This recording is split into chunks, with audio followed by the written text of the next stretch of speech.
Welcome back, guys. We are done with the break. It is LCK Challenger League, and we are getting ready for our second best of 3 of the day.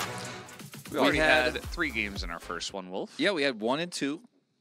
Fighting it out. KT won the series. Now we'll see with 3 and 4. T1 against Hana Life Esports here. If 4 can beat 3, because 2 beat 1. And then later on we will have 5 against 7. But that's a little. That's for the future. All right, that's our future. That's way in the future. To talk about. Yeah. Steep Clock wants you to notice him. I noticed you. What's up, man? What's up, Steep Clock? How you doing? Wolf the Goat Bot. Wolf the Goat. How's the pizza today? Well, first of all, Bun Bun, it is 5 p.m. So we haven't had any. Well, I had Subway for lunch. Wolf ate at home. And we'll have dinner later after the second series, and it won't be pizza. It won't be pizza today. So yesterday I got home from LCK pretty late. You know, we had one of those nights. Came home, ordered chicken, and it was pretty good. Had a beer, you know, went to bed, did Monty Wolf show, came here. Before coming here, though, after Monty Wolf show, the chicken that I couldn't finish last night was repurposed into really amazing chicken and eggs over rice. Fuel. As you mentioned, KT is still 1 game score behind D+ Kia here, still in second place despite the win. But yeah, I messaged Valdez and I was like, I don't think we could do pizza tonight. I had a lot of pizza the last few weeks with you. And I messaged Wolf saying the same thing. Just, it's a bit much. So, sorry, Bun Bun. The tradition will be slaughtered today. Pretty good chance that we'll have pizza next week, just because we're creatures of habit. But we'll see. I don't know. I'm not so sure about that one. Valdez is really not feeling it right now. Not a pizza guy anymore. What's your favorite Wolf team? What is your favorite LCK team, and why is it Pro? Well, it's really hard when you already told me which one it is. Look, Breon, they're a great team. I think their attitude with the pause, or not the pause, but the side selection that happened yesterday is pretty positive attitude, pretty Giga Chad to play it out anyways. I think a very likable team, and that's why I love Pro. But I don't have favorites because I'm a commentator, and that's illegal. No bias. Illegal, yes, in this country. Chronicler is always putting himself in trouble by picking Sandbox as his favorite team, but his faith may be rewarded. So far, it's looking pretty good. This is our 3rd place team, T1. They were dethroned from their 2nd by KT in that telecom war last week, and now going up against 4th place in Hana Life Esports. Hana Life could slowly overtake them and move towards the top, as we've seen a lot of improvements from our rosters here in Challengers. As the Nidalee pick, one of the niche picks we are seeing from T1 right now in the jungle. Nidalee? Not sure that we'll see her today. I don't think so. But it's good to mention, you know, you never know. Has Pantheon been chosen in LCK CL yet? I don't believe so. Not on any of our broadcast matches, I don't think. Yeah. I do miss Zeus. We wonder where he is a lot.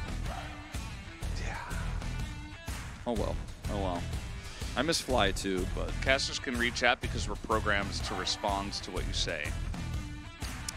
Lure, by the way, crazy good 80 carry. He's got a SamD cosplay going on with his hairstyle, but this joke was never funny, but like I keep saying it every time. Hana Life Esports' most fashionable hairstyle team, though, in the LCK Challengers League, easily. No one comes close. Look at Lure go, man. Hot back game. It's a hot pack gamer, keeping those hands warm. Yeah, that's what you got to do. It's pretty cold nowadays in Korea, although not as cold as last week, I could say. Roamer has been pretty strong for the side of Hana Life Esports as well. He had some big matches last time we cast him last week. Whereas Bay definitely doing a great job kind of playing middleman here for the side of T1. Definitely not the carry position, as he's played a lot of Galio and even some Scion in the mid lane. But he has certainly been just as important anyway. Bay has always been very good on melee in the mid lane, especially AD melees like Set. It was definitely one of his more iconic picks with Gory. You guys remember Gory replaced Bay. But see what he plays today. it's interesting to see him as a key player because on Nongshim he definitely struggled, and then he went to the PCS, did very well there, and it is kind of surprising that he lands on this T1 Challengers roster because he's not a... He actually came from the pro scene. Like, he's a player who was downgraded to Challengers and is still like part of this ecosystem. Is on a strong team here. I think T1 probably picked him up because of his experience, and you know, the fact that he's a veteran here helps lead some of these players in tougher decisions they have on the Rift. And in Challengers so far, he's performed as well as you'd expect, right? I think kind of overperforming expectations for me, but he's got a bit of a headset issue. Hopefully that's resolved soon. Yeah, generally the headset goes on the head, not held by the hands. That's called a handset. Easy to get confused. They are pretty similar.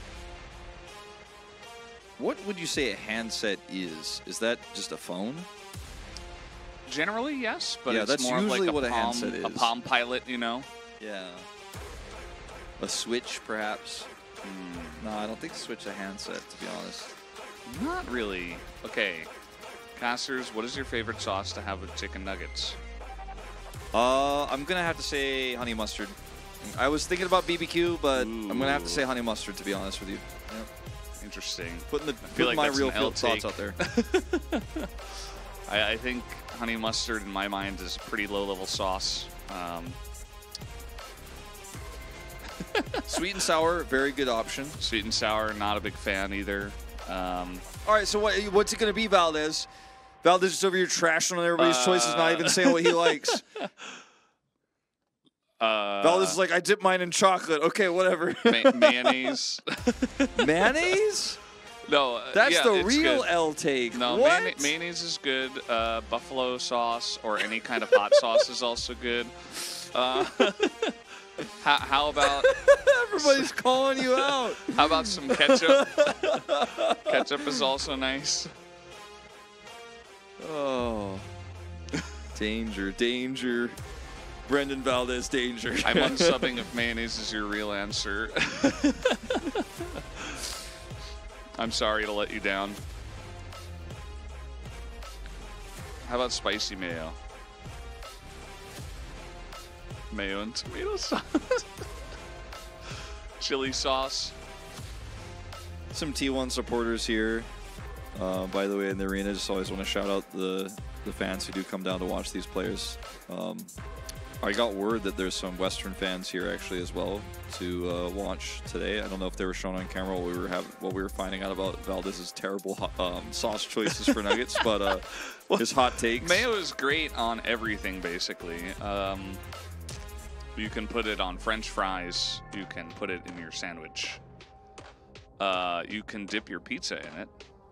Although I wouldn't. That's taking it a little bit too far. But you could. I think you're gonna have to stop before you incite the rage of our fans. Okay, like, so far they like us. So far they like us, Valdez.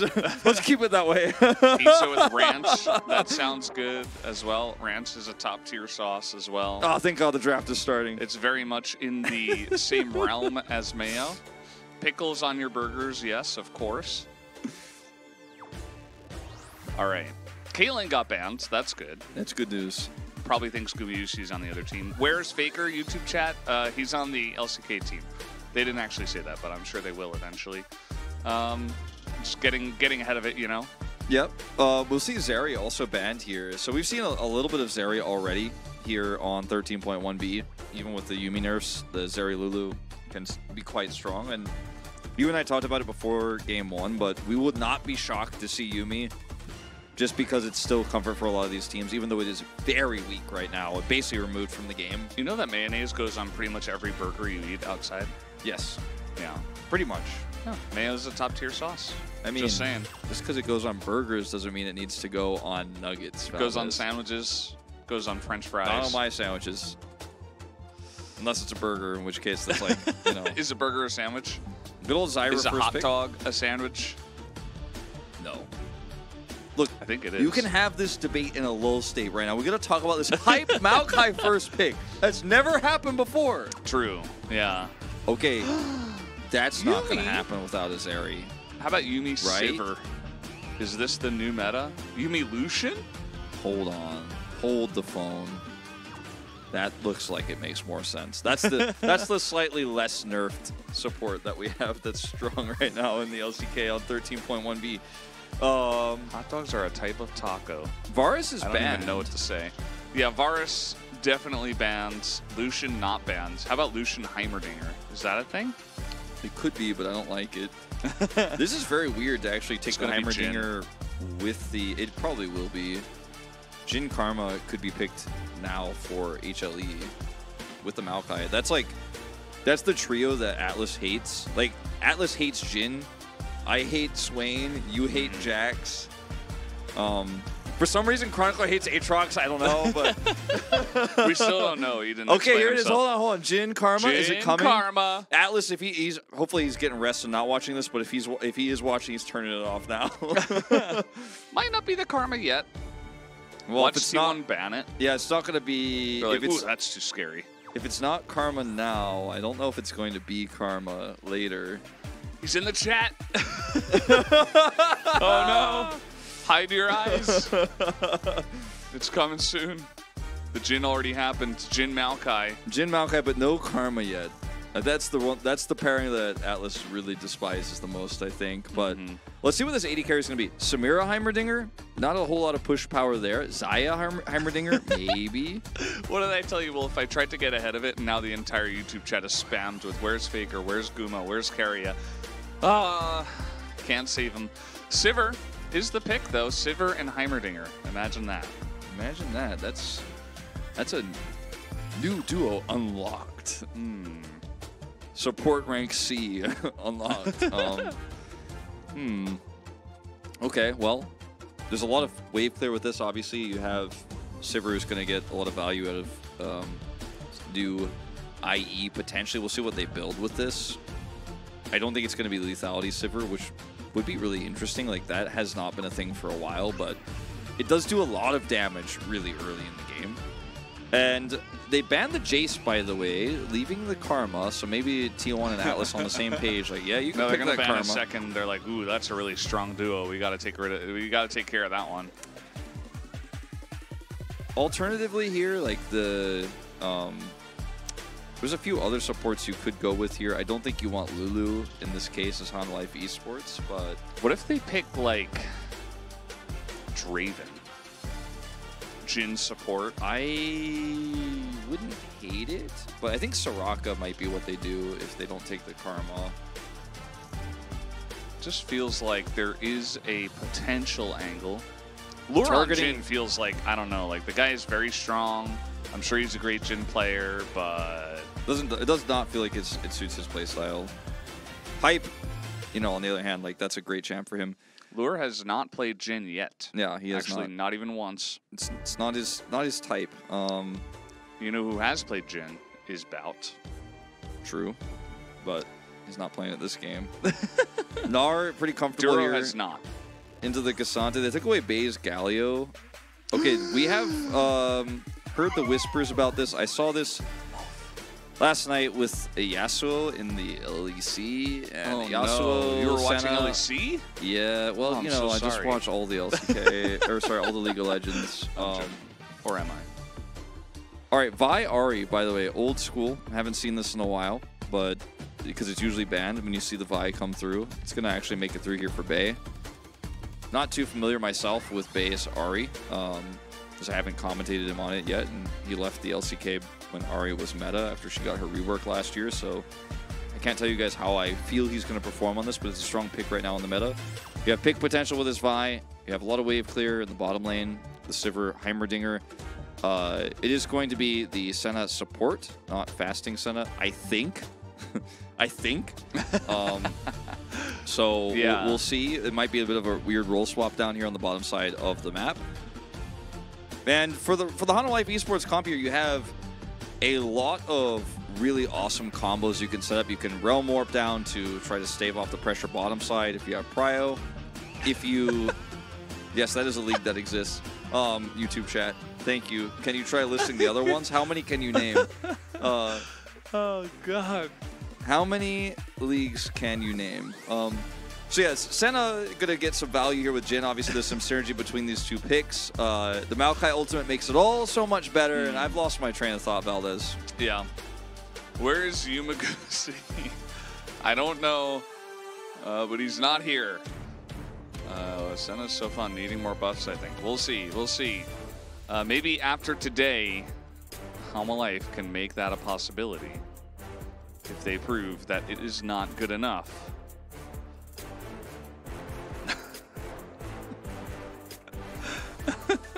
I can't look at YouTube chat anymore. YouTube chat, breaking man. my mind. Oh boy. Well, guys, we're almost ready to jump into the game as we are here getting ready for game number 1 of T1 versus Halma Life Esports, 3rd place versus 4th. Let's do it.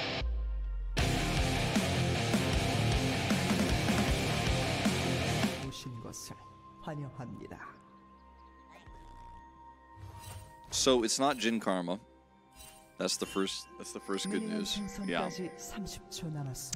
Some unfortunate news is we didn't get the do this time, but we did get it in game 2 of the first series. We did. So if you weren't here, I'm sorry about that, but you missed a great moment. Is that our first time as a duo getting that? I think we got it in the first week, where it was like taking them a little bit extra time to get into the games, and then they like kind of shortened it, so we missed the do. But yeah, you might be right. Yeah, we got it today. It happened. It's real. Yeah. So I think like it's weird because Senna actually works well with Jin in that like she's going to be able to just stack up the sickle very early, but get that Umberglaive, and very similar to a lot of the other 80 supports we have right now in this meta, going to offer some sustain too, and Jin, going to be able to farm it up like normal.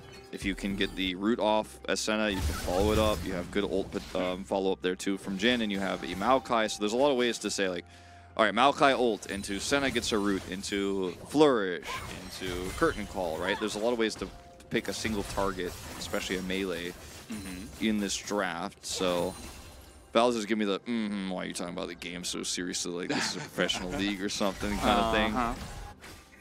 But yeah. Somebody asked why there's no points on this channel. We don't know how to set up channel points. Sorry about that. It's also not us who does that, so you're asking the wrong people. The casters are in control of everything. It's our fault. I'm just trying to deny it, Valdez. Actually, trying to pretend like we don't know. Actually, Chronicler's fault. So you can bring your sadness to him. It's just the way it is. He decided it's not important to have channel points. Thanks, Chronicler. Baker changed his name to Bay. He is undercover. Hide on plain sight. Hide on plain sight, man. That should be Faker's new Smurf account. I wish he had a Smurf account. He probably does, that we just don't know about. He definitely does. I would probably say. Got at least one. The fans like, no, but I know everything about Faker. I literally know everything about him, and if he had one, I would know about it. He definitely can't have a secret that I don't know about. No, we didn't cast any abilities that you can recast, actually, so no. In fact, this is just a cast. No, I think he was asking about not a recast. Dahl's Q up in the top lane. In which case, yes, it was. Okay, yeah, well, we do have a, yes. Then in that case, this is a recast up in the top lane, but only up there, nowhere else. Well, that's really mean, by the way, guy in the chat. Why do you genuinely hate Faker? That's messed up. Don't say stuff like that in chat. That's how you get got. Chronicler's he's gonna call the mods on you for not being positive. Yeah, I'm gonna be honest. Don't say stuff like that, man. That's not cool. Anyway. Weird random slander in the chat aside. Yeah. It's been a pretty passive early game. Rise having a pretty nice lead here. Roamer pushing those waves in. There you go. I genuinely love Faker. Good there you job. Go. That's how you say it. Changing it around. No, we don't mix hate with hate. Okay, we actually have a gank happening here. Roamer looking for the kill on Tabay, but it's all baited by him. Whoa! B-A-Y-T-E-D. Yeah. Oh, and Roamer got away. He had to flash, though. Forrest with a little drive-by gank. Any flash expenders in this game? Yes. There are 2. Any flash permitters? I think he permitted his flash there. And now it's gone. Yeah, the official term for... what was the official term last week for getting solo killed? Was a... I know what it is this week. It's a permitter. Yes, that's why Valdez was making that joke, but what was it last week? Victim. Victim, solo kill yes. victim. Solo that's kill right. victim, yeah. Yeah. Now it is a solo kill permitter. Yeah. I like that. I like that one more. Getting solo killed is a mayo nugget. So what does that even mean? What are you trying to say? It is a mayo nuggets. Does Faker have flash on F or D? It's F. That's why he's named Faker and not I think a Daker. mayo nugget is a LeMayo nugget.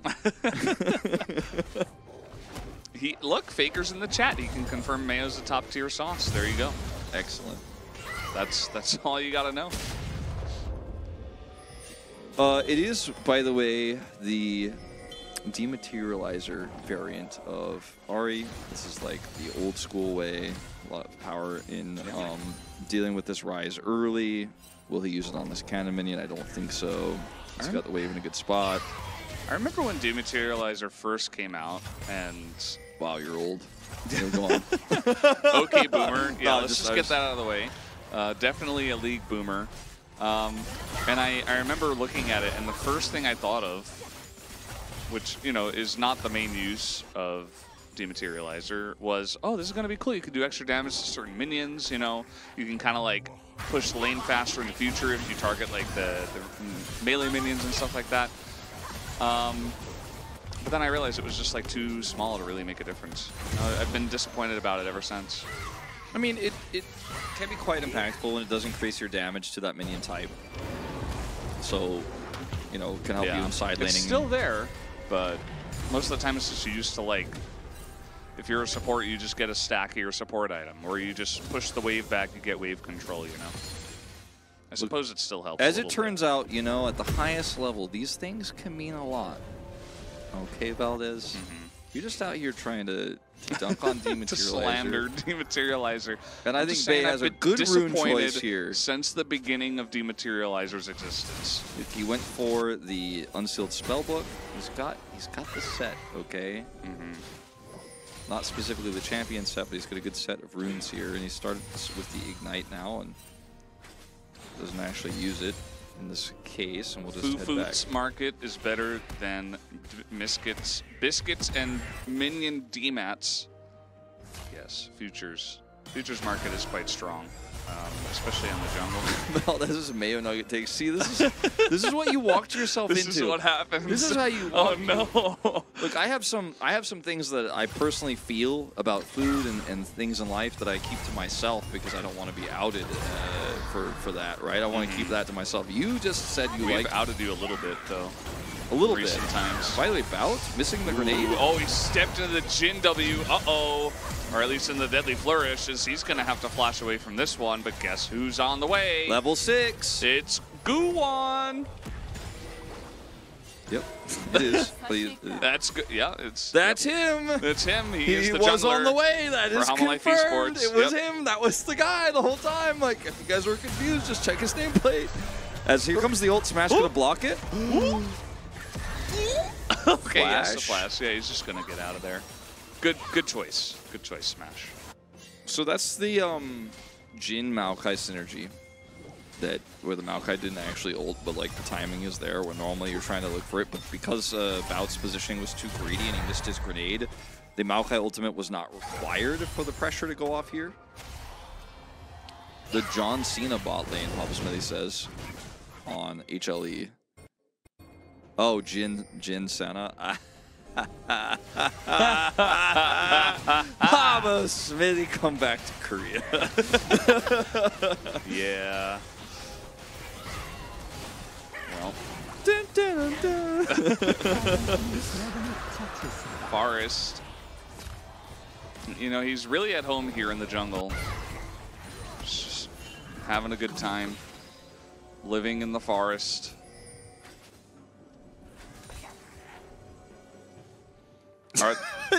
You just killed the vibe with that one. I don't know. I'm like, yeah, no, if I say anything, it ruins it. Are there no carpet space for when your food is in the oven? What? I need an explanation. Can you use it in a sentence? You don't need an oven for chicken nuggets, actually. You can just throw them in the microwave, generally. Can T1 challengers make it to LCK? Yes. All of these players are eligible to play in the LCK, well, if they are of age, of On course. any given day, if you're 17 or above, you can just, you know, someone's sick, they need a jungler. Sure. Gu1 can play in the LCK, Paras can play in the LCK, why not? Could happen. We'll probably see it one time. All right. Every time we talk about Nuggets, action happens, so we're going to have to be sparse with it, but also use it at pivotal moments in lull states. Because last time we talked about, that's when we had that play with Bout, having to flash away. Oh, now he's backpedaling and saying he doesn't like the Nuggets. You gotta start the backpedaling now. Yeah, the backpedaling is gotta real. Get it in early, so. I can't wait for the Valdez twit longer about mayonnaise on Nuggets and microwaving them. I'm really sorry to all my fans. I said it in jest. It wasn't real. Yeah. I also hate all the hate I'm getting about this recently. It's just been really hard for me. Yeah, it's very difficult. I'm very stressed out. Waiting for Double Lift's reply. Oh no. Too soon. Yeah. No, I actually do have an air fryer at home.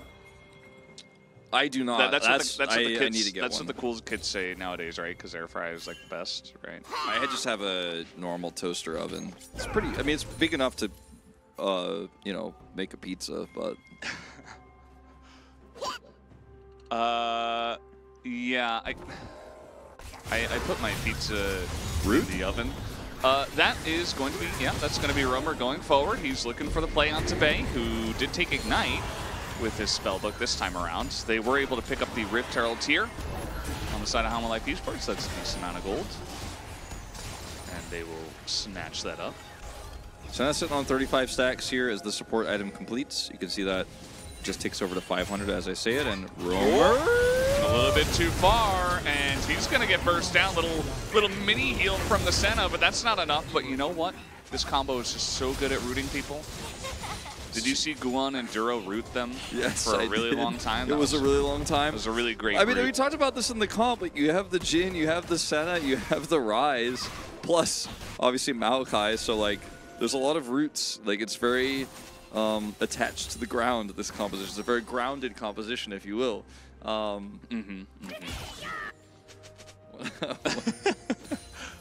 feel like I had a bit of a crow there when Romer was going to get eliminated. I was very worried, but let's see. Yeah, this is just unfortunately shows here. They know there's no vision too.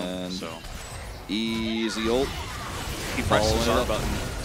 He did, and he pressed it cleanly. There's a lot of roots here, but not a lot of damage just yet. Man, this game is one of the games ever. It truly is. You're right. T1 got that nice gank. They're still down 1,500 gold. Someone just spam pinged something. I wonder what they were pinging. You can hear that sound, by the way. That sound that was like. That usually means someone is spam pinging someone's flash cooldown or an objective spawn timer. It might have been honestly Drake in 45. You guys are. Why does he always catch strays in the challenger chat? It's gotta stop. Man's playing well nowadays. Okay? Clidemption was real this week, guys. Also, mayo nuggets are good, so it's not actually an insult. Oh boy. You know, I have an air fryer. That is real news. It's true. I'm gonna take a picture for Twitter later. You just watch. He has an air fryer, but he still microwaves his nuggets with mayonnaise on them. I don't know if they were pinging the Drake or not, but it is spawning here in 5 seconds, and the prio here is, I would say, somewhat unclear. Like, the bottom lane is pretty even right now. Forrest's going to get here first, but there's a Maokai behind this pit. And Gu1 can blast cone, I believe. That's still up there into it if he wants to, but he's got ult. It's going to be a pretty pivotal moment. T1 looking to take this Hex tech. Guan nearby as the damage will go all into the Maokai. Can they kill him? No, he will flash away as that is a canceled ult from the Vi by Stopwatch. Very nicely done. This comp is wild from Life Esports. They almost did a damage. They did. I mean, they were just like, you are going to be over here, and you're going to be over there for a while, and you're not going to be able to move, and we don't do damage, but if we could just put you over there for a second, we will secure the Drake. So please, just wait for a root, and then wait for one more root. Sorry, I promise this is the last one. Okay, one more. This is really the last root. Okay, now you guys can come over. We've taken the Drake. It's okay. You can take your blindfolds off now. This is a wild comp. Like, there is so much zoning in this composition between the Narbar you have to think about later on in this game. Gen, Senna. And Senna is going to become more and more of a problem the more stacks she gets in this game. Really quite unique. You know who's the greatest rooter of them all is Maokai. Yeah. Because he's a tree. Yeah. He also has 2 abilities that root. So That's like by default, like I think he actually roots more than any other champion. No, I think that's unrelated actually. All the other ones can only root once. He's just a tree, so he has roots. So he is a root champion. I feel like Forest's Vi has been pretty good so far. It has been. It's a bit of a meme on the LCK that he'll be joining us soon, but he's playing behind owner, so I don't think that is going to happen soon. Yeah, I don't think so. No. But hey, I mean, he's just trying to prove himself here. Maybe he'll join a different team. As zoning tools back online, here's the first route. Okay, they are going to root him down forever. Forest went in and then could not move. It's the anti-Vi comp, Valdez. Vi can't walk, she can't punch, she can't move. That was actually kind of good. I mean, they killed him eventually. Didn't take too long. I mean, kind of good. They got the objective. They got a goal. Yeah. And it doesn't have to be flashy and boom boom. Does it have to be Azeri zipping around? Does it have to be Ezreal like Ian Ford and hitting those Qs? Doesn't always have to be. Sometimes it's just a big tree and he's just nope. Forrest is like, can't move? I still can't move. I could move for like 1 second, but I'm dead. And the rest of the team, which doesn't have a lot of range, it's early game Sivir. It's a Heimerdinger that doesn't have turret setup. Gonna have problems. The Ahri doesn't have anything she could spacewalk with, so for her to go in puts her at risk. Remember when the Thresh was hovered at the beginning of this game? Yeah. I like to think back to a simpler time. Good times, good times. Imagine if they had a lantern. Remember when Keria was represented as Thresh in the opening for the LCK back in the day? It was 2019, wasn't it? That was a long time ago. Yeah, it's been a while. All right, well, second Rift Herald in mid lane. They should be able to take down this turret. Yeah, there it goes. And the timing is kind of interesting. Probably Forest, this is a risky choice. He's on a mission. Who is he going to try to get here with Bay? He's in the forest, and okay, he's going to go on top of Roamer, but you got to be careful. He's not able to move. Look at him. He can't move the whole time. He's just rooted into the ground like he's part of the forest. It's still a trade. T1 is dead. Yeah, 2 for 1. Get him. Obviously, T1's comp is a lot more damage. And, you know, especially at this point in the game. It's going to be a 2 for 1, but turret for HLE at the top here as Rooster's going to take this one out. And that was a really risky call from T1. It does end up working out in terms of the trade of champions, but if HLE get wind of this or have a little bit more vision control, this absolutely falls on its face. That was a really nice vision trap. They have the control ward there. Vi and Ahri. This is what this draft is picked for, is this combination of chain CC here. As you'll see, this is Forest on a control ward. HLE's vision toggle. This is our beautiful work from our observers. As they see Bay and they're like, uh-oh, too late. The ult comes out instantly, but it's just too much damage here, as you say. It's a trade regardless, but they have so much follow-up. They have On the Hunt, and that's exactly what they're going to do. Get it? Because like they hunted him down. Yeah. Because that's what. Wow, those are good old names. Yeah. So, Wolf, I want you to take a look at Senna's item build for just a moment. Oh my god. Any thoughts? Wait, I didn't notice that. Did this just get purchased, or has this been like this for a while? Because that's not an Umbro Glaive. That's a hard steal. He's very tanky. And he can proc it pretty reliably with the range he has. Yeah. Ranged hard steal is kind of a meme, but not for Duro. It's kind of a meme, except he says it's real. And he's going to come over here and he's going to do big fat chunks of damage, and he's hard to kill. It's actually pretty sweet for Senna taking a look at it and thinking about it for a second. I'm like, you mean he does big damage and gets tankier and scales up? Yeah, and we're going to let her cook for just a moment. Let her cook. We'll see how long it goes. The Senna is out of control, as we do have a little bit of a flank coming on in. Bay is waiting until next game to get the flank off. He finally does, as Jin is going to kill Vi, and that is Ari's partner in this case. And yep, down will go Dahl eventually. It looks like, oh no, he's just going to walk it off, just Cassante things. But yeah, that is the first Infernal and a big team fight win to Hama Life, and they should.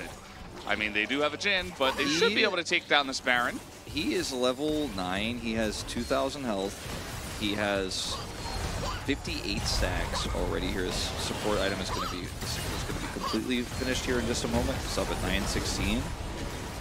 What is he build next? I don't know, man. Let her cook. Does he build Jack shows now? Yeah. Definitely. I just don't know, but this is a really great play from Rooster. And Titanic Hydra. This is the whole thing we're talking about in terms of how many threats there are, how many routes there are, how difficult it is to set up on objectives. And when you're playing the Heimerdinger comp, if you have problems setting up, the Heimerdinger isn't going to do a whole lot. Especially when you fall behind like they have in this game, 5,000 gold. Week of upsets. No, I mean, T1. Wrong league. Number 3 team. Don't confuse YouTube chat anymore. This is not the LCK, but it technically is at the same time. It is, but it isn't. It is challengers. That's why we wear the badges to notify. That's why it has CL in the URL. That's why the UI looks different in game. That's why it's Bay, not Faker. That's why it's Faker. Okay, I think you guys get the point. I don't think they do. I don't think they ever will. Honestly, you're probably right. Honestly, you're probably right. Well, some will, but most won't, let's say. Very true.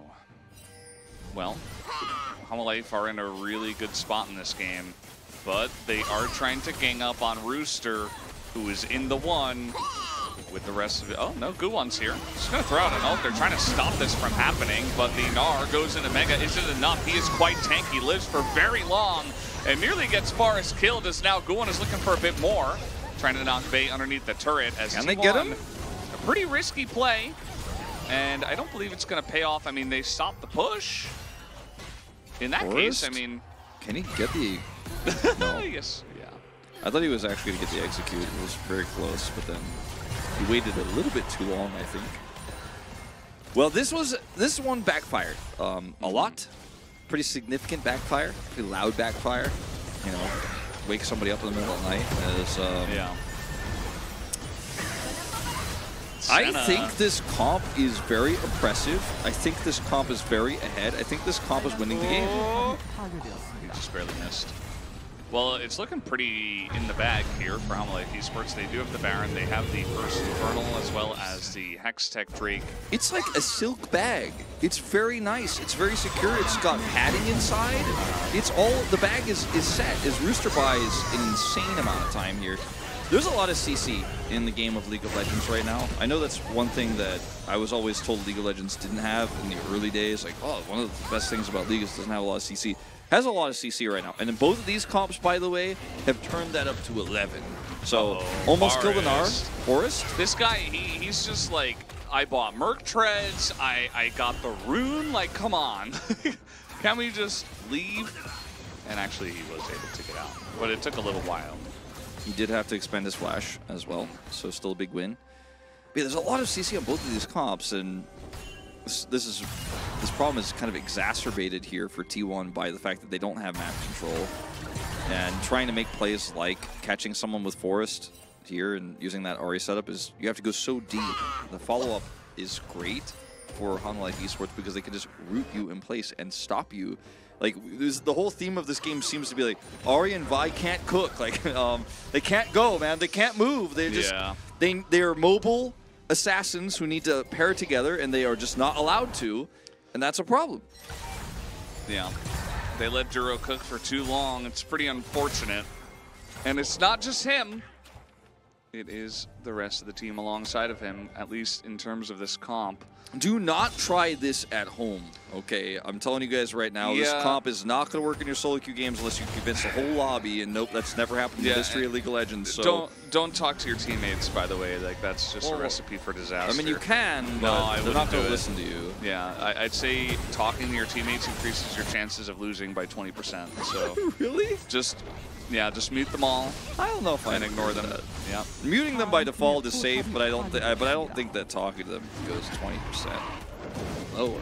It's probably worse. How are you talking to them, Valdez? Valdez is talking about his love of mayonnaise nuggets, and you just talk to them, and all of a sudden they're like, "I'm just gonna run down mid, Disco Nunu, here it comes." I don't know. I wouldn't recommend it. I'm a life second Infernal Drake. Everyone agrees with you on this take. Yeah. The moment you type in chat, your win rate drops 80%. There's like new people coming to the chat saying Dan's game Mayo Nuggets. You guys haven't even tried it before. That's why you're just hating on it. Valdez is like, all right, let's run this root comp. And then everyone's like, okay, I'm down. I think this could be okay. Then he's like, hold on. He first locks in the Maokai. He's like, I'll play Maokai. I'll start this off. And then he's like, be right back, pulling my Mayo Nuggets out of the microwave. And then he's like, I don't know, I tried to talk to chat. Like, it just didn't work out. Like, people my win rate's going down. For no reason. They just started inting like it's really crazy. Oh, no. We found the reason. Wolf is outing me. Oh, well, this game is, I think this game is pretty doomed for T1. Yeah, they tried a lot of times. Because you do have to be a bit proactive with Arivi. Like, I don't know about the Sivir. The Sivir is just literally hanging out by herself. She's like the person who has everybody on full mute. She doesn't know what comp her team was trying to go for, and she's like, I'm just going to play Sivir because I'm a one-trick. Like, that's what this feels like. The rest of the team is like, yeah, we're going to win lanes. We're going to go hard. We're going to take mid-game team fights. Sivir's like, I don't know what's going on. Like, I don't know where I am.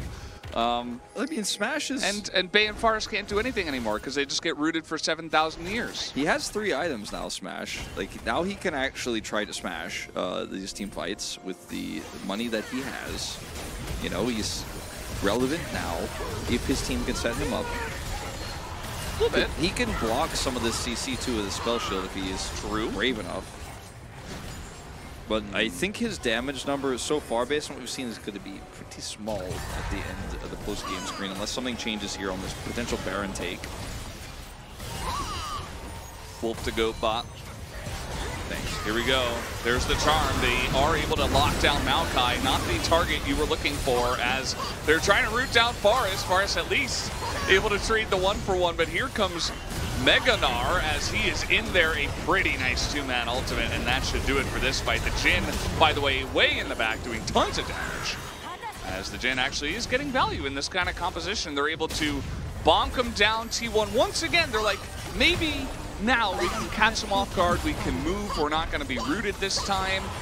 Little did they know. Atlas was right all along. It's never the Jin Karma, it's the Jin Senna you should have been worrying about. Yeah. The whole time. Jin Senna Maokai. Atlas knew it. Not Jin Karma Maokai. That's the way. We've solved it. 50 heart steal stacks. Well, how much health does he have? Well, I guess we won't know for a little while, but Heartsteel is so hard to proc on so many champions, but for Senna, look at Duro. He's just like on cooldown. He's like, yep, got it, one more, +1. Okay, get my stacks. Yep. Like, just getting so much value out of this. This fight is just immaculate for HLE. Like, there's no way in or out. You are just like, as soon as the ults go, you're like, we can't even be on Summoner's Rift, or we're gonna die. There's unlimited range, there's unlimited CC. Damage? Yeah. Damage isn't good, but it's good enough when everyone's locked in place. So now, this is going to be a pivotal moment for T1 to try to steal this game back. Forrest trying to rush through, but he's so far away, and there's so much CC. They're just going to burn it down. The flash comes. Nice try. It is late. I think he had vision of it, too.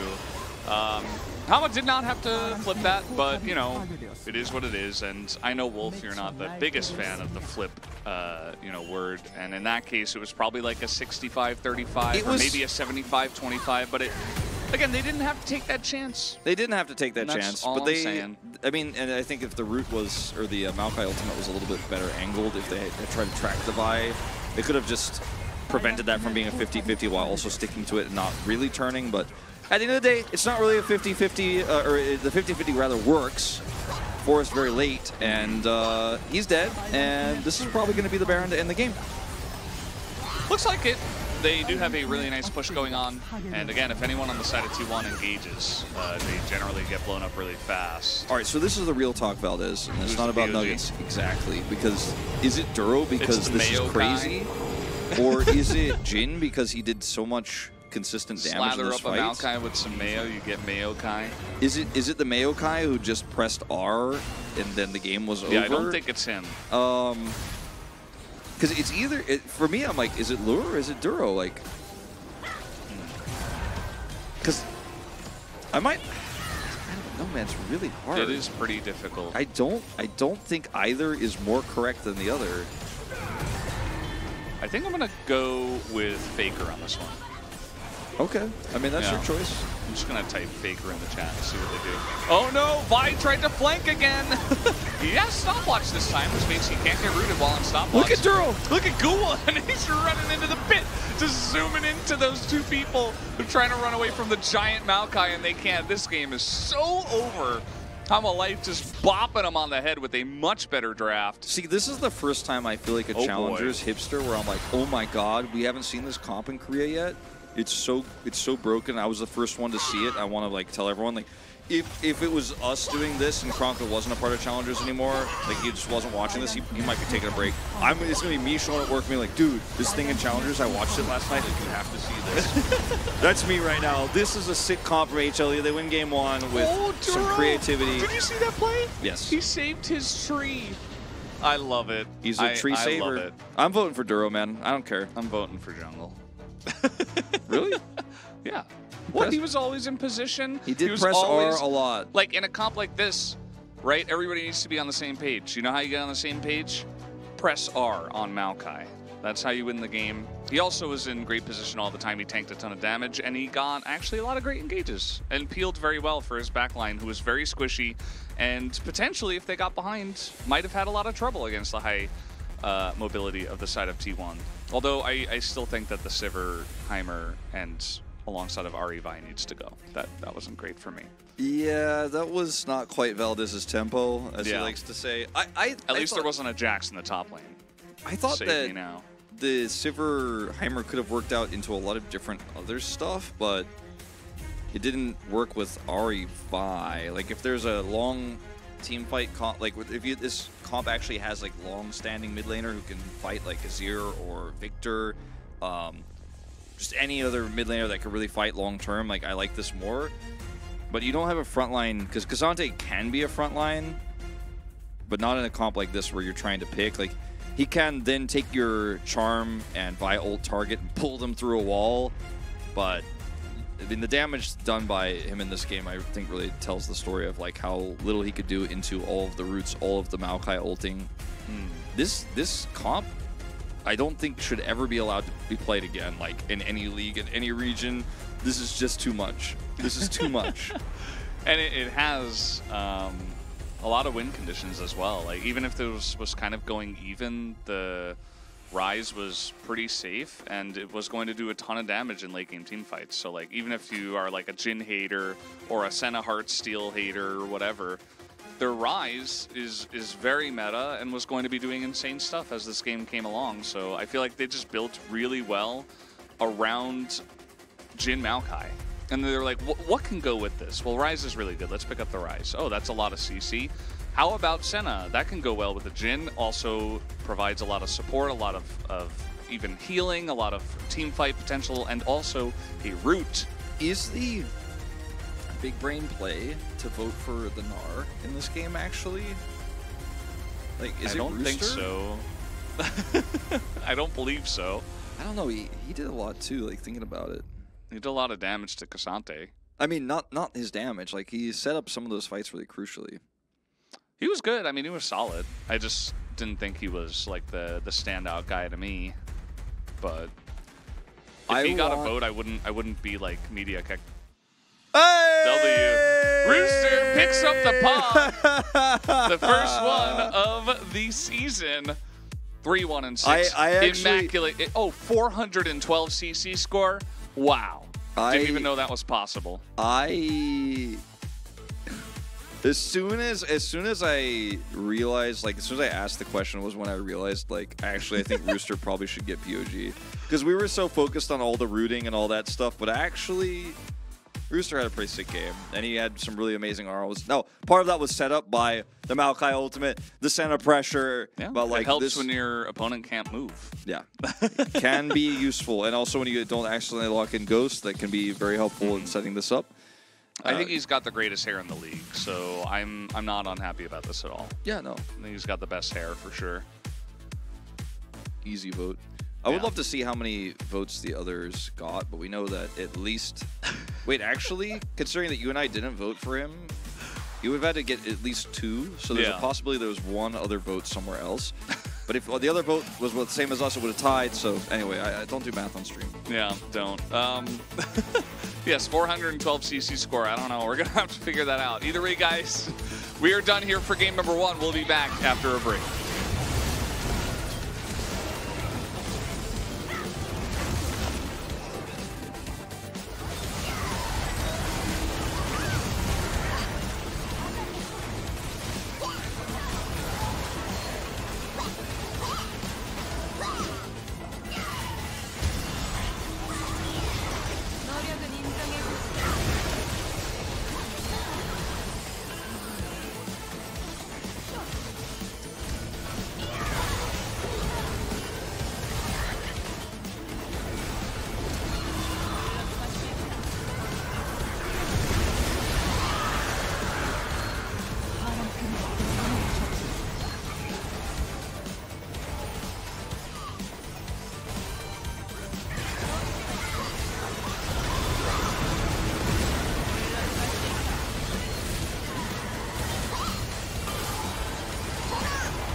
Welcome back, guys. We are here for game number 2 of T1 versus Hanwha Life Esports. Hanwha able to craft a very fun composition for game number 1 and root them to death alongside of a very annoying Gnar who was always in the right place at the right time, following up on those objectives and being a general badass in general. I did that backwards. The closest player name to Rooter is Rooster, but interestingly, he didn't have any roots. That game was the only one. He does have a slow. Yeah. Which might be part of his 412 CC score, which, you know, might need to be looked at. Check his computer. Why is this like this? Why is this like this? Why does this happen like this, Valdez? I don't know. I don't think slows are supposed to count in your CC score. If they do, then the numbers go really high. We probably shouldn't show those. If they do not, then the CC scores become a little bit more impactful. Like, is a slow CC technically? Could be a dream. Could be a dream. Could be a dream, guys. Just check to make sure that you're, Pinch yourself. You're not dreaming. Pinch yourself. Take a look at a clock and see if it's going in like a normal order. If the numbers are all weird and they're like, I don't know, if it doesn't make sense or if the clocks are going backwards or it's like all distorted, you're probably in a dream. Don't look at our background though. That's not a good example. Check to see if Senna built Umberglaive. If it's Umberglaive, it's probably not a dream. If it's Heartsteel, it's probably a dream, and you should probably see a psychologist about it afterwards. No, it was actually a really cool comp from the side of HLE, and I don't think they'll get any of those tools together. They might get one piece or the other piece, but they're not going to get them all together. I think Maokai will probably just be banned, honestly, and then that's going to be the end of that. But Only time will tell. We're about to get into game 2 shortly. Is this pre-recorded? No. Is it players... PPRE recorded? No. Yeah, I don't think this is a PPRE. I wouldn't say that. T1 did select blue side. No, this is not recorded, but also yes, it is. And also the players are right over there playing as we speak. So make of it as you will. Or don't. Could be a dream. I mean, could be a dream. Could be a dream. It's my dream. Did you guys match suits on purpose? Yes. Wolf and I, we went to the store together and we bought some suits that match. Yeah, that's right. That's just what we do. That's the true story. Also, Atlas and Chronicler did the same thing and bought the same suits. Yeah, just because we have this weird cast change, we didn't go together. They went separately by themselves, and we went separately on our sides. Same for LCK if we're casting. We also bought those together, made sure that they match, and yeah. We definitely don't have all of our clothes picked out by a team of professionals. Nope. That would never happen. Definitely not. Not with the alternate matching ties or anything. Yeah, no, absolutely not. We're just this good at fashion. Yep. We also had these pins handcrafted. Ooh, win play SKT. I'm sorry, dude. SKT are no longer a team. You're probably on the wrong stream. Unlucky, man. But is this a recast? I don't know, Chronicler. Maybe if Cassante is playing in this game again, but we're not sure if he will be. Is this a relive? So where is Monty and Doa? Los Angeles. I'm sorry for revealing. Good old YouTube chat. I love it. I'm sorry for revealing their locations. Where is Monty and Doa? Oh my God. Are you real people? No, we're AIs. I've told you this before. I think they're asking about YouTube chat. Maybe. So, do you think T1 has a chance to win this one? Maybe I should ask you after the draft, because Game 1 was a pretty one-sided affair. Yeah, T1 wasn't allowed to play the game, so maybe if they're allowed to play the game, they'll have a better chance. Like, if you unplugged all the keyboards of T1 and you were like, do you think they'll win? I'll be like, I mean, you could manually right-click and then click on the ability, then click on the ground again as well. So, yeah, I mean, look, no, our suite is not from Goodwill, but Where is Faker? Let's see what this draft looks like. Stay away from YouTube chat, Valdez. It's corrupting you. It's corrupting you. I feel it's like the call of the void. I can't run away from it. Oh no. We are F-flashers, by the way. But that's the last I'll read from YouTube chat until we get through at least the first banning phase, okay? Good old Lawrence Palmer is back, though. That's a recognizable name from YouTube chat. You're starting to know the names? Well, it's not a good sign. It's not a good sign. Yeah. All right, so these bands are looking really familiar, right? We have the Varus is gone, the Ashe is gone, Zeri removed, and... They swap sides, though. Yeah. Which is kind of interesting, and then we get a very similar one. Maokai's banned from HLE, so T1, if they wanted to take that one away as first pick, that's not going to be an option. Might just be a Rise pick. Caitlyn's up. Caitlyn's up. Is this the angle for T1 to win this one, and then we get another 3-game series to open up to unlock the 9-game series? It could happen. 9-game series still possible. Now, Heimerdinger's picked over the Caitlyn, and there's a lot of other options available here for HLE. So Caitlyn, remember guys, it's not just Caitlyn. I see Caitlyn, I pick Caitlyn, I win game. Caitlyn is strong into specific AD carries, so you want to wait and see what is coming before you actually lock that one in. Jin Senna is what is on the way. Jin Rise first. You could play Senna with Heimerdinger. Yeah. What if T1 just take it away? You think Smash has got that in his repertoire? No. I think they're just going to play Caitlyn. They think this is the way. They think this champ is super busted. It's pretty good into Jin, to be honest. We don't know what the support's going to be just yet. Could be banned. A lot of those supports, obviously, if they go for a jungle pick here. Draven. Interesting choice. A lot of pushing power in this lane, but very low range into Rise and Jin. Some all-in power, I suppose, in the lane, just because he's Draven. But I want to see some good front line setup here now. Like Galio, maybe for Bay. Yeah, that actually is a really good call. Oh, This is why they pay me 10,000 channel points per game. He's kidding. He only gets 500. Oh, why do you have to tell them, Wolf? Okay, we're actually just running this back. And Galio is a really easy target to farm up that hard steel and farm stacks out from the Senna in this composition. You're not going to have the Maokai with this, though, so I think it isn't as strong as it was previously. Yeah. Yo-Yo XMD NLCL, he must be a CL fan. He said that Bay is a Galio one trick pony, which he is right about. That is the only reason why I knew it. Because they need a tanky frontline, and Bay pays Galio every single game. It's 4-1 on it. That chat in the Korean said a bad word. But before that, it said, what kind of comp is this? And that's the question we're going to try to answer here in the second banning phase. Is Camille is removed. Camille, I think, really strong into what HLE have put together here because they don't have that setup route from Maokai to lock her down, so there's a lot of vulnerable backline targets here. And Jace taken away from Rooster. I think that actually works very well with this comp, but I'd love like an Ornn here for Rooster. Hey, he played Cassante in game 1. No, he played Gnar in game 1. Yeah.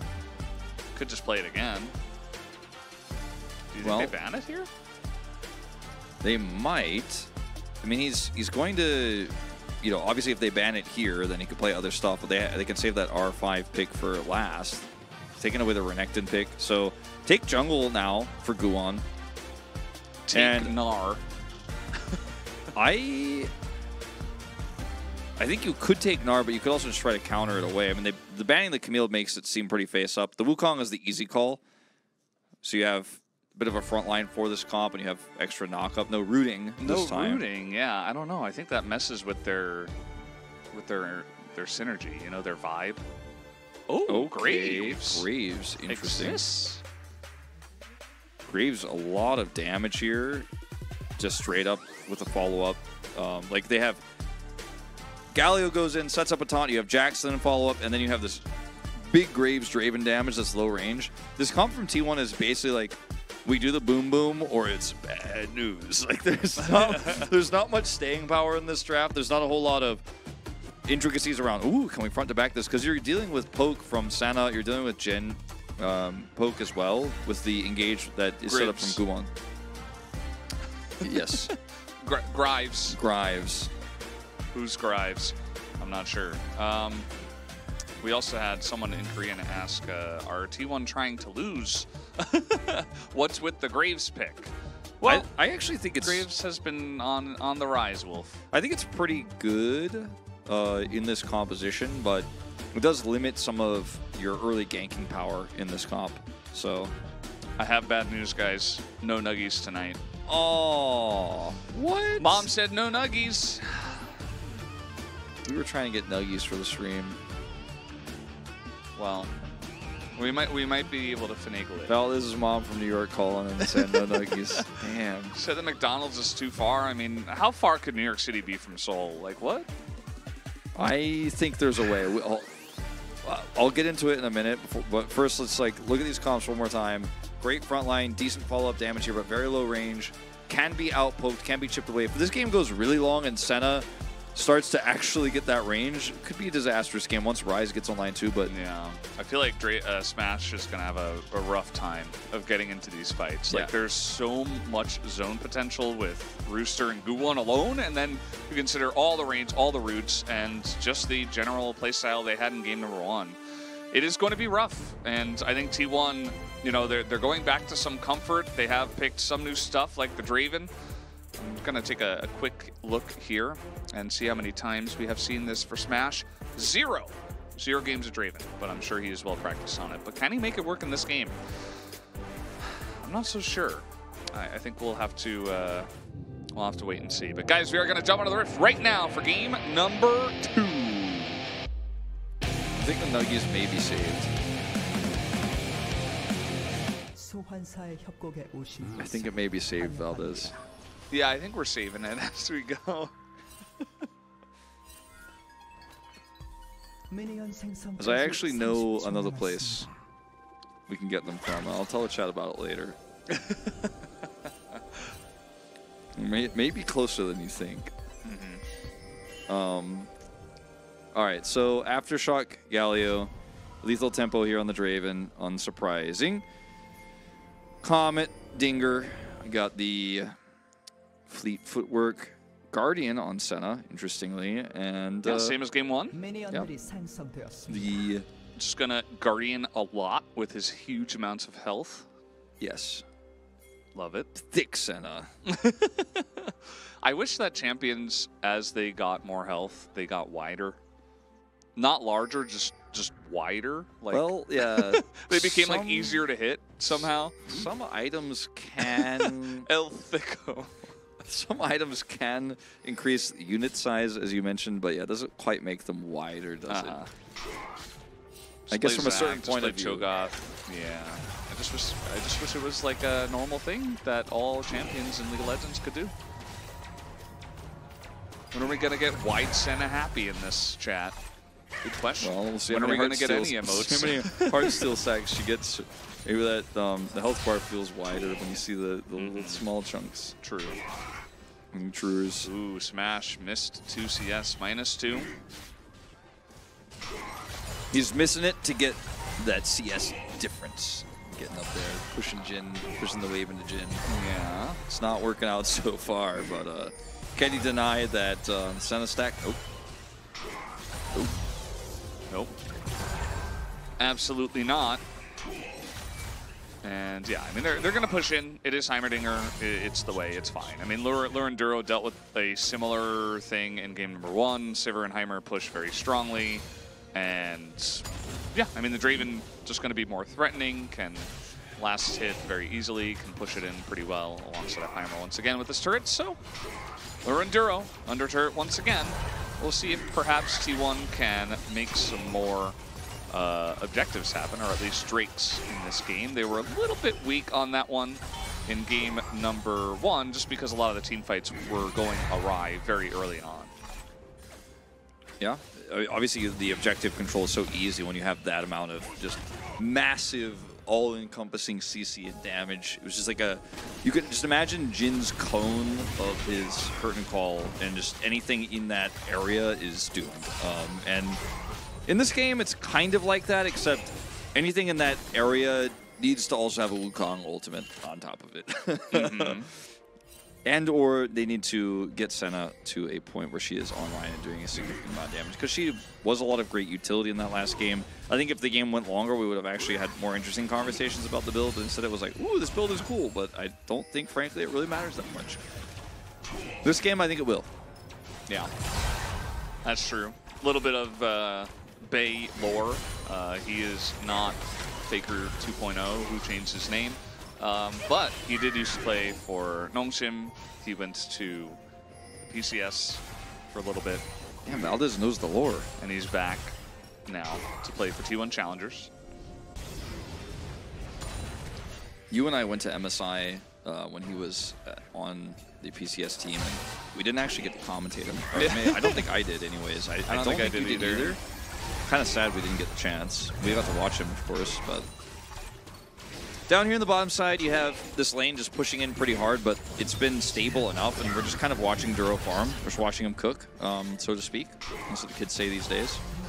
And I guess that's why this is what Yundo and the observing team are showing us. Have you heard about the Riz Wolf? The what? The Riz. How do you spell that? R-I-Z-Z. What does it mean? Oh, what do you think it means? The Riz. You can say like W Riz as well. You should know W, right? Like. All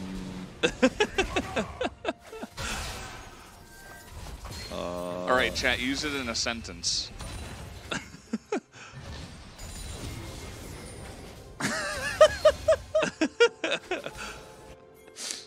This is like uncles talking at Thanksgiving. Oh no. Wolf is a grizzly bear. Yeah, I don't think that's.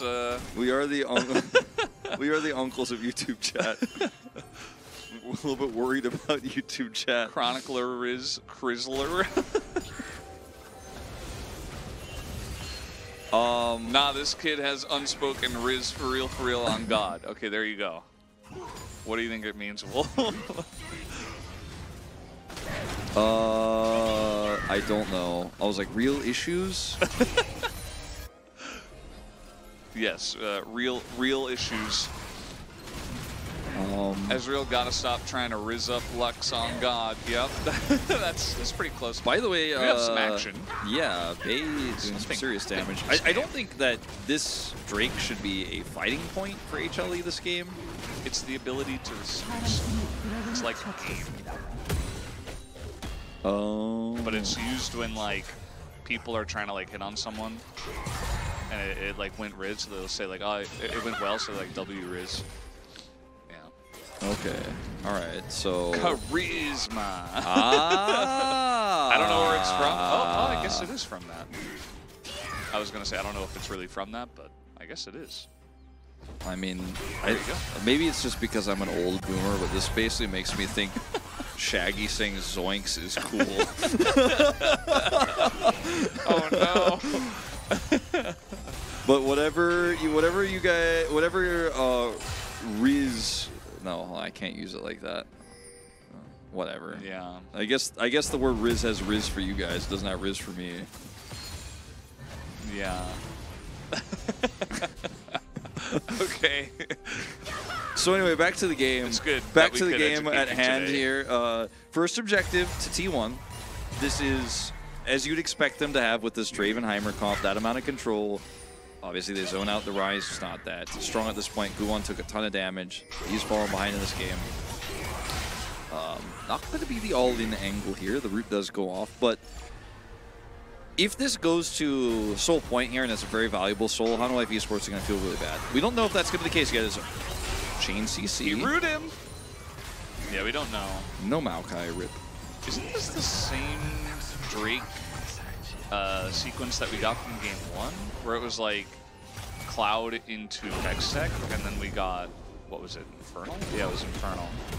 I think you're right. It was definitely Hextech second. Yeah, it was Hextech second for sure. 70% sure it was Cloud first. It was either Cloud or maybe it was Chemtech, but it was one of those two. I don't think it was Chemtech. Because I remember talking about Tenacity. Yeah, you did mention that. And I was like, I was looking for seeing if there were any techs. Yeah, Cloud Hextech, I think it was. Does the trend continue? Why is the filter so dark? Well, if you use your filter too often, you gotta clean it. That's why you should, you know, it depends on what kind of filter it is, but generally you just clean it with water and let it dry before you use it again. That's the best way to clean a filter if it's too dark. Covered by dust. Yes. As are a lot of things during this season in Seoul. Tried to clean my bike up a little bit before coming to work today, but there just wasn't enough time. And once you get started, you're like, ooh, this is just too much. You gotta get the hose out, you know? It's hard to, sometimes during this time of year, it's hard to tell if it's a white car or a gray car. There was someone in the YouTube chat that asked us to commentate what's going on in the game. This guy doesn't get it. I mean, we have, man. We just explained all. It's the same Drakes as last time. That's really interesting. Oh, YouTube chat is lost again. We lost him. Ban that guy. Somebody asked, guys, where's Barrel? He's not even on either of these teams in the LCK. Come on. I mean, that guy's just trying to get your. He's trying to get you, man. He's trying to troll you, Valdez. Maybe he got me. Well, that comment doesn't stop a back, so that's pretty fortunate for Duro. He gets back, and the race to Heartsteel this time around, you know, it's a little bit of a slow start, a little bit of a decelerated HLE this time around, and I think it's okay. It's okay. If you get too far behind, though, then Draven and Graves are not going to worry about range. Yeah, that's the problem, and like, they're starting to force these advantages really hard, trying to take this second blue buff spawn. And Drake's in a minute. Forrest gets the smite. This is looking very bad for HLE if they actually decide to commit here. They're diving the turret. It's not going to land. The Heimerdinger's stunned, but Roamer did take a decent chunk. But he's able to trade it back pretty well. Bay has teleport and his ult, so he'll be totally fine with that. It's good to take trades like that right before if you've got the better global mobility. Exactly, and he also can, like you mentioned, ult in.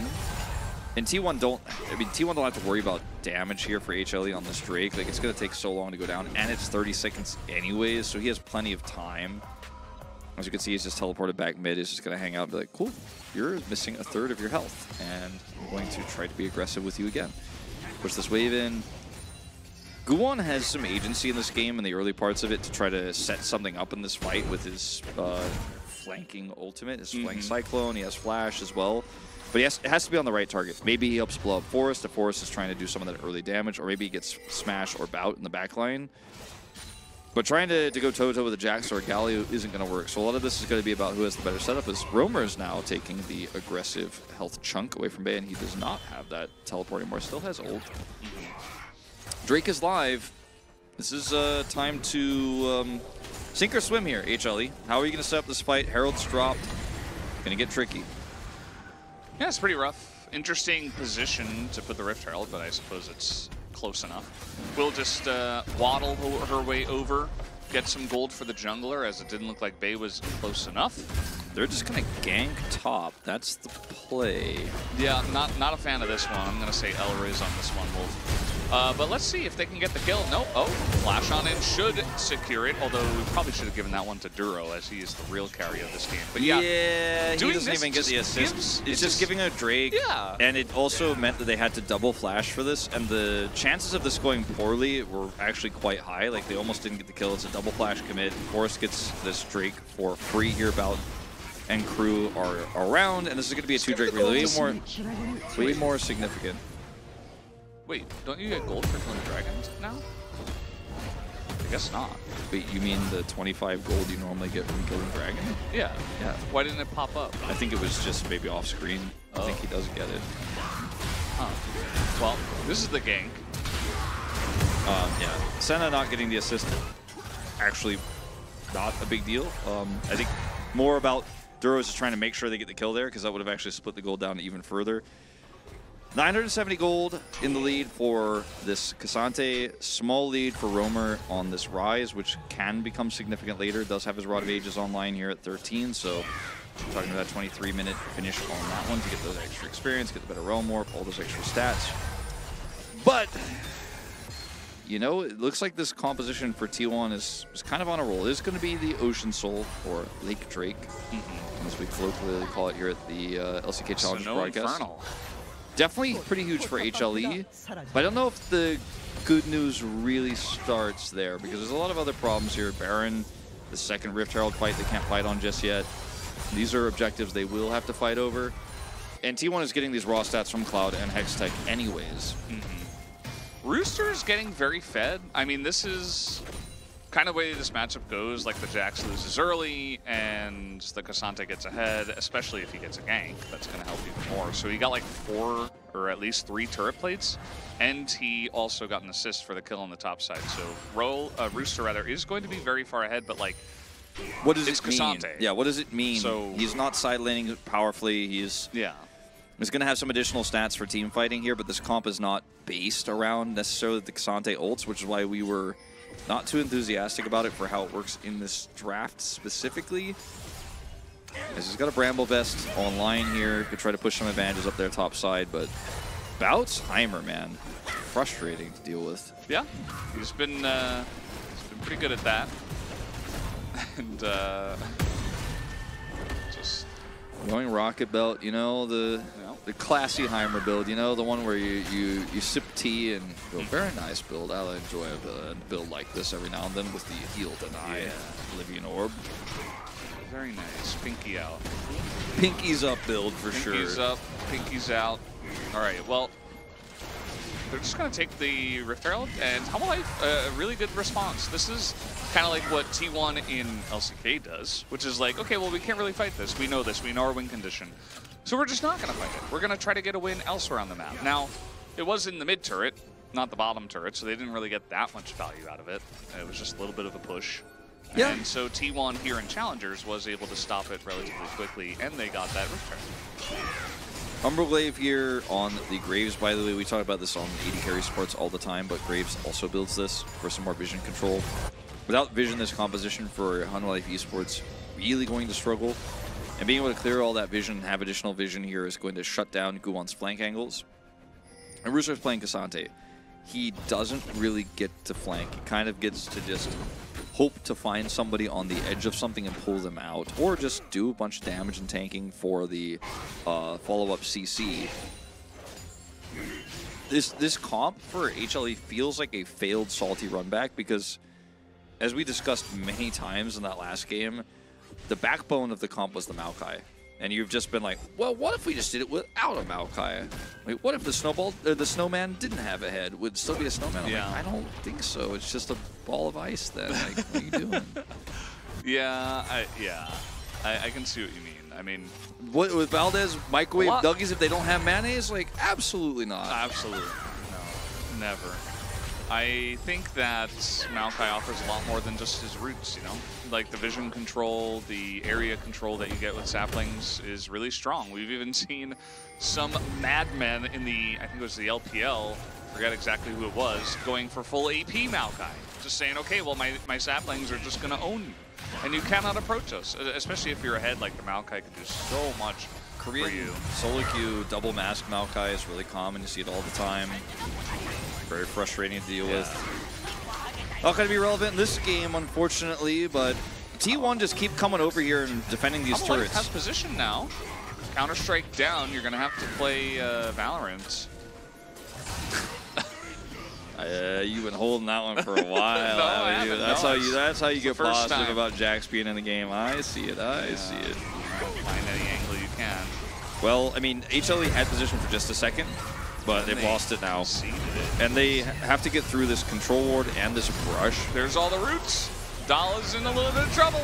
He's in the back line. Look at Rooster. He's super tanky. He's doing a good job, but the right side of this fight is a bit rough.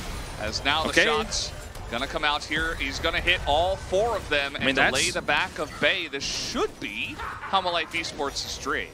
Now, it's not a one-team fight, quote-unquote, but it is going to be the Drake going over, and that's going to slow this game down significantly, which, depending on your point of view here, I think is pretty good for Hanwha Life Esports. Like, they don't have like a better late game, quote-unquote, but some parts of their comp function better in late game as...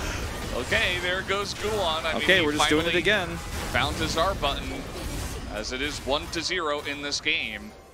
It's funny that, you know, Rooster is getting a lot of these fights started. You know, they don't have the Gnar for the huge follow-up, but they have Rooster for the big startup with his Q3, right? Here we go.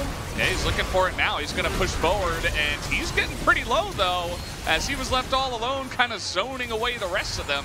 Was T1, and that is going to be just the kill onto Cassante. T1 winning a big team fight here in mid. Soul point going to them. 9-game dream still alive, Valdez. But this is a huge turning point in this game because up until this point, it was only a 1-kill game. HLE were down 2 Drakes. It's a 2-kill game. It's a 2-kill game. We've doubled the kills in one single team fight. Wow. Unbelievable. But now HLE have given Soul Point. They've lost a lot of control over the map. You see the backs coming through here. T1 going to have control on sides. Rise up at the top side, at least trying to put some pressure on that top turret, which is a fairly greedy call, but it is going to work out for him in this case. We'll grab the entire turret, I think. It's going to be traded, but T1 win a fight. Trade turrets, you feel pretty good. As Cassandra, you said, he has to use Q3 to set up these fights. He flashes in for this, instantly gets knocked. Yeah, taunted, and he's positioning too good. Just dead. There's no follow-up here. The timing of this all-in as well with the Rift Herald being dropped, it was just very messy. I just don't think this comp works very well without Maokai. And that was kind of my initial theory. But now that we see it in practice, it's like, well, definitely... But now they have 2 knockups, Wolf. Is it because for the Yasuo in your heart? Like, what do you mean? Like the Yasuo in my heart, yes. The synergy is off. Well, at least Guan has a kill. And Duro has Heartsteel now, so... Yeah. Hold on. Dream alive 100%. Let him go. Heartsteel Senna in the LCK Challengers League? Let's see. Legendary Poe is saying not to worry. We should trust him. Okay, let's see. Yes, this is the Challenger League of T1. Or the Challenger Team League. Challenger League team of T1. Yes. Yes. Thank you for saying it so succinctly there. Yes.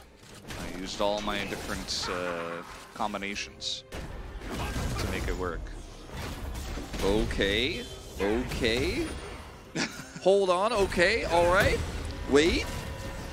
Wait Valdez, for it. hold on. Oh. Just hold it. Okay. All right, nothing happened. Yeah, Jax isn't quite ready, but he's almost there as they get on top of Romer, and he's like, yeah, cool story, bro, I'm Rise with a Rod and Seraph. Not sure about that, but Guwon is going to go down, and a pretty low mid laner as well, and it looks like we got the cash in. Cashing it in. Oh, man, he has Check 2,800 gold. Wukong may be an old champion, but that check's still good. Valdez still going to be good for a lot of gold. Sitting up at 1,400 or so, and absolutely worth. there's going to be a third item coming in here shortly. Now, HLE are going to grab this turret, but the difference in what was gained for these two squads, I was going to say it couldn't be bigger. I mean, it definitely could be in a weird otherworldly scenario, but in the scenario that we live in right now, this is definitely not ideal for the side of HLE. As we're just very blind. We're just very, what are we doing here? I don't know. It's definitely, yeah, those who call for owner to take a step down might be taking a closer look at this one. Yeah, like, Yeah. that was a choice that he made without vision, and he was punished, but they were able to trade it 1-for-1. Could have been worse. Always could be worse. All calculated for Forest. He's trying to get his Draven to cash out, clearly. And let's see what he's going to buy now. Yeah, that looks like a full item, potentially. Get your microscope or your magnifying glass out. Hover at the bottom of your screen, what we got. Hold on, I've got my spyglass out. Looking through my kaleidoscope. Oh, Infinity IE! Third item IE! Yep. Well, who cares about range when you one-shot the front line? Well, he doesn't have a lot of tank-breaking items, but we'll see. Yeah, see if he gets them. He is going to do a lot of damage anyways. And if he hits the Rise at all for any reason, it's going to hurt a lot. Rise, that stopwatch not turn into a Zonius anytime soon, I don't think. Probably We'll see. not. Stopwatch is pretty powerful. If he doesn't have to use it for a while, maybe he won't. It can be If he made into Zonius for pretty cheap. I mean, not pretty cheap. It's pretty cheap A overall. few thousand, but look, I think if you're building Zonius here, the game is lost because you need damage on this Rise. And if you're hoping that you're going to just live through the Draven damage, I think you're mistaken. Speaking of mistaking... Ooh, Ingo Stahl. That was not the play, my good sir. That was not the play. Bane? Big taunt, though. And, oh, man, Smash isn't getting in there, though. He's not able to get in range. And, you know, this is where Homolife Esports will have an opportunity. You know One what they guy gets say. caught off, and he's rooted from 100 to 0. You know what they say? It's not about the items you have in your pockets, about how you use them, Valdez. Yeah. You instantly buy an IE and then do very little damage. Unfortunately, in a team fight, doesn't matter how much gold you got. T1 making a good macro call here to push for the inner, so they'll be able to trade this Baron for that at least. Yeah, I was going to say, I think they get that. Yeah, they do. They do get it, and they're going to have the faster group up on this Drake, but should they even be looking for it? This is a greedy situation. Greedy situation! Okay, we'll see how it goes. This Paris is in a lot of trouble as over the wall he goes, and Duro is just stacking it up. We'll see how it goes eventually as Romer, he is back. He has teleported in. He is at full health. T1, not sure about this one. Okay, yeah, they're going to get this fight. To the Galio. The Draven finally beginning to do some damage, but he's only hitting the Cassante, and now Dog, it's a massive counter-strike. And that might just be able to push them back, but the Jhin has opened up. Bay not too tanky, and that's going to be Dahl going down. And the follow-up damage and the range advantage is really beginning to show, Wolf. The comp looks really good when they are outnumbered, when T1 are outnumbered, when Forest is caught, when these players are split up. The comp does divide and conquer extremely well. So we're going to go back to this fight here and how it starts off is Dahl going in here, taking a ton of damage and instantly blowing up. And yes, Bay tries to ult him here, but that's very hopeful. Then he goes in for a big taunt, but where is the fall? Smash ults and does a little bit of Romer's health bar, and that's it. And you said if you have all those items and you have the setup, it's great, but losing your Jax that early on in the fight feels terrible. We'll watch what happens when he returns in the next replay, but 2,200 gold the lead won't matter if you're just chain CC'd in the front line, overextending. And T1, They have had so many advantages. They have a 3 Drake lead. They forced that fight on the Drake. If you could call it a fight, they forced that skirmish there. Look at the total damage dealt here. It's Heimerdinger by a mile. Yeah. That's not a good spot. Yeah. It's not a good look. We guys. wanted a frontline for this Draven. We're like, this Draven needs a frontline. He's got 2, like 1.5 frontline champions, right? The Jax. Galio a frontline? I mean, in this case, he's trying to be. I was trying to be Patrick Star. Ah, yes, the butterfly is this is like it's that guy with the butterfly who's holding up Jax. He's like, is this my win condition? I'm like, no. Is this is this the champion that should go in 1v5? I'm like, T1. I feel like so strong mechanically. Decent draft here. They put the pieces together. They had a nice lead. They utilized their win conditions early, and then all the pieces are falling apart. And they can't see the forest for the trees because he keeps going into bushes or going to places where he doesn't have vision, and there are like trees there, and then he dies, and I can't see him anymore. Yeah, I mean the Draven, the Graves rather has the same issue that the Draven has, right? He's got a little bit of poke in his kit, right? He can collateral damage, whatever, same as the Draven can rolling death. But if you're not in range and if you're not far enough ahead and you don't have a front line to provide you with room, what are you doing exactly? You're just kind of squishy, and you can do like a couple of autos, but as the game goes longer, you need like at least 4 or 5 autos on one champion to really start making a difference. And I just don't see that ever happening for those 2 low range carries. Yeah. So that's why Bout is getting the most damage, because he's the only one with range. Well, now that HLE have a lot of control over this game, it's a 1,000 gold lead, but like the problems we thought that HLE were going to have is like, okay, the Senna's never going to get her stacks up. She's never really going to be online. Like, this Jhin is going to be stuck on 2 items when this game ends. We're never going to see that death cap, right? Remember, didn't have to use a stopwatch, not building Zhonya's, building straight into damage. And this comp is well and truly cooked, right? Like, you could stick a fork in it and you're like, okay, it's done. Like, we're there. Pretty much. It's well done. Yeah. Well, I'd say it's like medium rare right now, which is where you want it to be for this next Drake fight. So it's not too cooked. Yeah, like it's almost medium rare. Like that death cap, that makes we're sense. still 1,100 gold away. But when we get to this next fight, T1, now, weirdly enough, I thought it was going to be, okay, is Guan going to have a miracle flank? Is there some weird realm warp angle? Does T1 get out macroed here? Did they play the map wrong? I thought that's what this game was going to be about for HLE, their win conditions. Now I'm like, okay, does Dahl get a sick angle here? Where's the big taunt? Like, is there a massive ult coming from Smash? Does he actually get free damage in? Is there a Heimer follow-up? Because with like a wombo combo where Graves also ults in, like, it's going to be rough. That taunt we had from Bay earlier might be the best one we see this game, and it's not a good look if that's the case, if that's the life we're living here in this second game. Yeah. Might be a 2-0.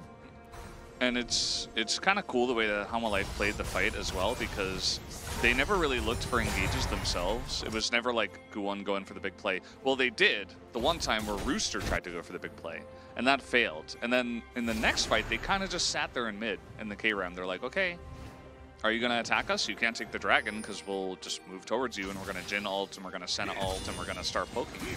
So when are you going to engage? And then the second they engaged, just the peel from Hanwha Life is insane, like we've been talking about, like all the roots, right?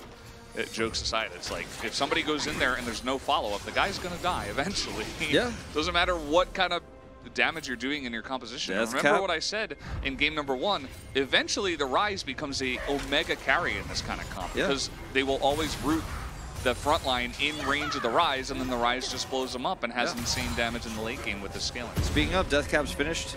I like how he channeled his TP before buying it, just to be like cool, and then bought it while channeling. And then here we go. This is the fight. This is the moment. This is the angle T1. TP Bounce from building up Cassante. his damage as in goes Guan onto Graves. Gotta be careful about that one. Yeah, because this is the Drake spawning in 3, and T1 Baron could trade this for 8. Baron. Yeah, this might be a mistake. Hanwha Life HLE, please identify. Please identify HLE. Guys, do you copy? HLE, do you copy? So the Baron can't move, and he doesn't have a lot of range. So all you got to do is stand next to the Baron, and they're gonna kill it in like 10 seconds. Okay, here we go, here we go. Any steal opportunities? Nope. Rooster, big knockup though. He's going to try to win this fight for his team. Down goes the Draven, and down should go the Graves. The 2 low-range 80 carries. No more damage. Gonna get taken out. Yep, there goes the damage. Down goes the Heimer too, who's actually the biggest damage on this team. As Roamer's flashing in onto Bay, looking for the second to last Baron buff on the team. As of course Dahl did get out, but Rooster, a massive play. I don't care. Roamer's level 18, 4,000 damage. I don't care that he finishes death cap. I don't care about Lure and Duro cooking up their, you know, Jin Senna, John Cena strategy down there. All I care about this game is that play from Rooster, the engage, that gets the knockups, that actually prevents T1 from running away, that wins HLE this game. The game is over now. It's done. He did it. I'm putting the top vote in my POG slot. Right, that's basically what it comes down to, right? It's like who made the big play for the team with this composition. It's a very nice. Well, you know what? They didn't end the game yet, so I'm not going to vote yet. Well, I voted, but so like, I'm not going to vote for Dahl if T1 wins. So. Well, you might. You don't know. Did you know that Rooster was going to make this play before this happened? Where he instantly delete the Draven, and then the Graves goes down, and you're like, wow, that's it. That's the game. Now, they didn't kill the Nexus yet, Valdez, but we know the truth of the matter is that Roamer is level 18 after this play, and he can only get stronger, which there's not that much stronger he can get, but he can only get stronger from here. And I don't think the Galio is going to be the same type of threat. He's going to build the Zhonya's. Now it makes sense, because I was like, oh, he has to build only damage. Like, that's the only way. And he's like, I did, Wolf. I'm building Zhonya's after that. I'm like, okay. I mean, Zhonya's also some damage. I guess you're right. Yeah. A little bit, yeah, a little bit. It's got that little arm guard in there. It's got a little codex. Chat's not liking the Void Staff on the Galio. Uh-oh, Roamer! Uh-oh! Okay, he's got Zhonya's. Oh, stasis. Stopwatch. Stasis is broken. Yep. I don't even know if he needed to commit that ult. Imagine if he didn't have a stopwatch. Probably still would have won. Senna pretty strong, as it turns out. Just able to provide some utility from downrange. Keep him alive alongside of his stopwatch. Good rotation from Homolife Esports. Looks like T1 was going for the desperate pickoff. Yeah, I think that's definitely the reason why that happened. Guan probably could have held his ult, but there's no objectives up, so who realistically cares about that? Like, it's not going to be important that he doesn't have it here for a few more seconds as they just siege out the base. 20 seconds left on T1's defensive Baron here. Not going to be doing them any favors. No. As this is the base now opened up, and I think if they actually get Roamer to position, anymore. they actually died. Oh, true. You're right. Just the timer was left just to show the Baron penalty kill that they're playing right now. That's rude. Yeah, that's true. I mean, I think they could just end here if they get a single pick. So T1. Homolife Esports gonna back. Yes. You're saying Void Staff on Galio with 0 MR on the side of Homolife Esports. You do get the natural MR, and it does become worth it very late in the game, but the question is whether he should have gone for that instead of like either a bigger damage item, which probably would have been more worth, or he could have gone for, you know, something with more utility like a Cosmic Drive. I think Cosmic Drive or like Death Cap. Yeah, Death Cap or Cosmic Drive and Death Cap. So you guys are right. It's like it's probably not the best item. I can kind of see where he's coming from. I mean, there's a lot of resistances to break through. The problem is like that shouldn't be your doing. Like utility or just pure damage is going to be better because like you're not carrying this game. I'm sorry. It's the worst item he can build. No, I think the worst item is probably Majai's at this point. Sorry, you're wrong. What if he built Horizon Focus? Okay. Yeah, well, he could have built. What if he built Bloodthirster? Okay, yeah.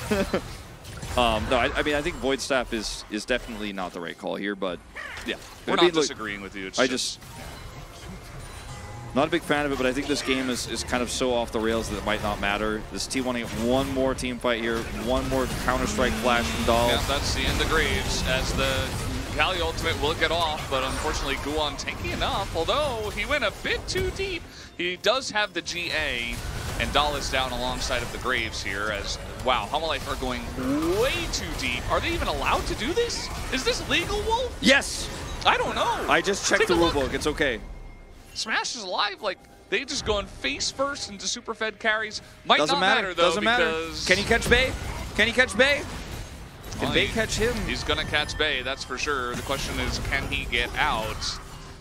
And yeah, that's probably going to be the end just because it is a 4v3 now, and HLE Esports do have the confidence to push this one in. They do. Ah, no, I'm just kidding. Romer has death cap and probably Just could just turn joshing. around. And maybe I think they do not have the confidence, which is a bit concerning, but that's okay. They played this game up pretty well. As scared Yuumi. That's Yuumi's face win, nerfed by Freak. That's my favorite emote. No, I don't eat well-done steak. I eat medium rare, okay? People have been asking you that for a while. I know, I'm like, God, I just got to get this out of the way. I think your credibility is gone and no one believes you. I got to build I'm it totally up. honest. Yeah, another Rooster POG play here. Big Rooster POG play. Yeah. Just but killing also, the Graves. HLE Esports did not have to fight like this, but they still got away with it. Big POG play from Rooster. Big POG play. Look at him kill Bout. Look at him kill Bout. Yeah, I mean, that's the biggest carry on the side of T1 right now. So yeah. Okay, they're going to go for the Baron flip. Doesn't look like it's going too well. They're trying to go into the Cassante. They do not have enough damage to kill Cassante. He is still above half health. Cassante is still above. Okay, he's below half health as he is still tanking up for the team. As Gen is just at a shooting gallery. There's just no front line for this T1 team. They are too far behind now. They go for the desperate Baron play. It was, you know, what else are they going to do at this point? But yeah, that might just do it. The flash. Dahl is going to get Senna to death. G. Wow, HLE Esports will be able to push into the mid lane and end this game. We actually saw a 2-0 here from HLE. The game looked like it was in a bad place. There was not enough of a lead. One miracle fight. Yeah, and unfortunately, Wolf, this does kill the 9-game day dream. But it is a huge win for HLE Esports. The 2-0 over T1 with a very cool composition that T1 could just not understand. 2 upsets back-to-back here. KT Rolster winning against D+, and now HLE taking an upset win here over T1's Challengers team. We're seeing some big movement in the standings. These are some of the toughest matches you're going to play in the first round robin. And going into the second round robin in a few weeks, you're feeling really good about how you've ended some of your toughest opponents, right? Because now you have easier ones before that second round robin starts. And T1 understandably looking a little bit disappointed with this loss because you had a nice lead. You had those Drakes stacked up. The Senna wasn't getting too much value. It looked like this comp wasn't going to work without the Maokai, but Forrest really overextending in some of those critical moments. A lot of gold given over suddenly to this Rise, and he does 30,000 damage in this game. Yeah, again, I mean, you have to get in range of the Rise to do damage as T1, right? So, oh, I got to vote for POG. Yes. Forgot about that. Well, that's pretty obvious. But yeah, you have to get in range of the Rise, and the Rise was super overfed. So there was, you know, the one team fight that went T1's way, and then HLE got one team fight in their favor after that, and that's where the giant dip comes through on the graph there at about 25 minutes. Unless your name is Viper, or you're playing the the Draven Callista, which has been very survivable and very strong and very bullying in the lane. You said survivable. I did say survivable. Someone tell Atlas. Max could be mad. That has a lot of survivability. Draven right now is in a really weird place. You need a really strong front line, and his range is so low. There's so much CC in the game. There's so many threats that whenever I see the Draven locked in, like, I think a lot of people get hyped because it's like, oh, Cashin's going to be an exciting game. Like, Draven's back. But for me, I'm always a little bit worried. You know, like. And he was picked so many times. So was Forrest. I think Forrest is, like, he had a good start to the game, but he's going to get some clips to be watching tonight about, like, where is Vision? Where are we moving? What are we doing? You're Graves. You're a squishy. You're not a tank. You're not playing a tank in this game. You don't have an escape. You're Graves. Like, got to think about this a lot. So. Oh man, some great iron level takes from YouTube chat. I love it. Yeah, this was a Omega stomp, especially. I mean, game number 1 felt like T1 were suffocating, and then T1 was like, you know what? I'm okay with this. I'm gonna draft, maybe even. Okay. All right. 4,407 CC score. They are just trolling us now. That cannot be real. That is a troll, okay? We are Production, just getting you got trolled. us. You got us, okay? Like, hold on a second. Hold on a minute. Hold on. I'm going to have to take a picture of this one if I can get in there quickly enough. Hold on. This can't be right. This can't be right. I'm like taking a few different angles, like just to make sure it's real. Yeah. World record CC score. I just don't know if there is. I mean, I said there's a lot of CC in the game, but there's not that much in the game. Is this bugged? I think so. I think it is. I think somebody might be adding some extra digits by mistake. Yeah, I don't think anyone has ever achieved 44 4,000. CC, I could get behind that. Yeah. 440, I'd be like, okay, so what are we counting as CC? 4,407, I'm like, if you counted each one of his autos as a CC, I don't know if we quite get there. More than that, like every step he took in the Yeah, game. I'm like, I just don't know if that is, like 44, I'm like, wow, nice, good work. 440, probably not real, 4,407. Just gonna have to be playing sending a different game. text messages about this one. Yeah. Well, CC score aside, Rooster absolutely deserved this one. Regardless of game one, which he also played well in, he's got the best hair in League of Legends right now. He's got the best top lane in the top side. Venusaur's getting in there. Yeah, he's... Yeah, I don't have anything else to say to you. I'll honor him, and he said he didn't think Draven and Heimerdinger have much synergy outside of pushing the lane. I think there's certainly some aspects of that are true, but I think Heimerdinger can support Draven very well with turrets, and pushing the lane is basically the goal of the Draven in the early parts of the game. So yeah, I think you're giving him more credit than his original statement as well. I think he just said like My understanding was that because they were pushing the lane, it is bad, which would be kind of a unfortunate take. If it wasn't that, then I apologize. I think it just means that they don't work very well together outside of lane, which I think is not necessarily true, because I think Heimerdinger turrets give a lot of space to Draven, but extra 4K CC score for his beautiful hair. That's the reason. I mean, I can get behind that. Credit card score. Yeah, CC score, you know? That's great. That's actually great. So, guys, you know, there is some unfortunate news. This means there won't be a third game between Hama Life Esports and T1, which means that Wolf and I will not have our 9-game day today. We might actually stay a little bit sane. It's very unfortunate. Yeah. I mean, after they got the first one, I was already kind of like dejected. Like, I really wanted to be the one that I'm like, yeah, we had the 9-game day. It was us. And we were close. We were close once. Yeah, we lost. Close. You know. And then just fell a little bit and behind. Now I'm just like, I still want it, so I could be like, okay, well, this is only fair. Like, it should be even. I want them to get it again next week now. Now that, like, we don't have ours. Yeah, you know what? That's actually how this works. They have to have theirs every time. Yeah, that's actually how this works. That's only fair. You guys wanted the first 9-game night. No, they didn't. But you guys wanted to take the first 9-game night away from me. Well, now you've got the 9-game curse. It's a known thing. I saw it in a copy pasta once. Yeah. There is a 9-3 curse in Valorant, but that's a different game. 9-game Chroniclers W Riz. See, you know, he's working it out. Teaching the old fogies out there about the new lingo. Does this mean a lose your sanity stream after this is done? Well, I will probably hang out with my wife after this is done. Can you guys? That's the plan. It's Wrinkle to Kinkle though. First time yeah, chatter. Wrinkle Welcome to Kinkle. back.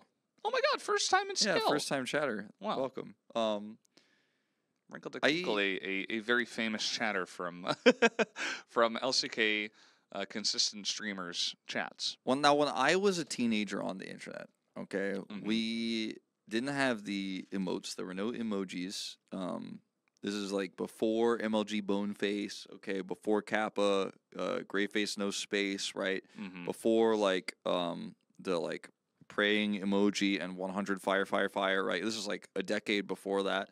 When we typed in a chat, you could do a like caret _ caret for like a smiley face. You used to be able to type like a colon and then a right parentheses for a smiley face, or vice versa, but it was less common. You could even type a colon and then a less than sign for a frowny face, or a greater than sign for a smiley face. If you're cool like Wolf. But you know what? Back in my day, what we did not do, we did not adopt those types of typing to do the imagery of the emote in speech. I did not go, I had a great day today, (right parentheses). But today's uses the terms in real life. They say people sad, they say pog, okay. They say Riz apparently. I don't know if that's even an emote, if we have it in there or not. I don't think that's an emote. Okay, I just don't know. But nobody ever said, I'm having a really tough time these days, T_T. You know, we didn't do that when we were younger. The new generation is just, it's just too hard for me to fathom. I'll be honest with you about this. We just can't understand it. It's too difficult. I'm having a hard time understanding it, chat T_T. T_T. That's a good one. Wolf, when you were a teenager, did you have dial-up? They had dial-up. I did. Dial-up before I was a teenager. Well, I mean, my parents got internet like better than dial-up a little bit later. Then we got DSL, but like I think I was 12 or 13 when we got DSL. Yeah, I was around that age as well, actually. But 11 is not really a teenager; it's like preteen, so it doesn't really count. Yeah. I guess so. There was the one place where you could use emojis, I guess, when I was younger was like AOL Instant Messenger, where like there was a button you could press and it has smileys and stuff, and it sometimes automatically becomes a smiley. But nobody used that. Most people turned it off because it was pretty cringe. It was honestly, it was kind of cringe. It was a little bit cringe, yeah. We didn't say that back then. No, we didn't say that, but it was like, we would say like, that's pretty lame. That's what we used to say. Pretty lame. Back then. It was like, that's pretty lame. I remember when my older brother told me about the new slang on the block, which was fat. Like PHAT. Yeah. I was like probably 7 or 8. Your brother was ahead of his time, honestly. He was, he was just hitting, the cool kid stage. He's like, "Lil bro, I just learned this new word. It's fat." I mean, just like really, it's really cool. I'm like, whoa, that's really cool. Did you ever go through the period where like you had the really angsty away message, where like you'd put up the away message where you're like, no one really wants to talk to me right now, so I guess I'm just gonna like that. No, but I mean, you know what I mean. But like, that's not what you said. But like, you'd be like, hit me up if like you want to chat. I'm right probably nearby. AKA like, please talk to me. I'm very lonely. Hit up the phone if you really want to talk. Something like that. Guys, unfortunately, we did get the message that we have to stop talking. So that's going to do it for this second series. We do have a third one later on. Make sure you guys join us in about 30 to 45 minutes, and we'll see you then.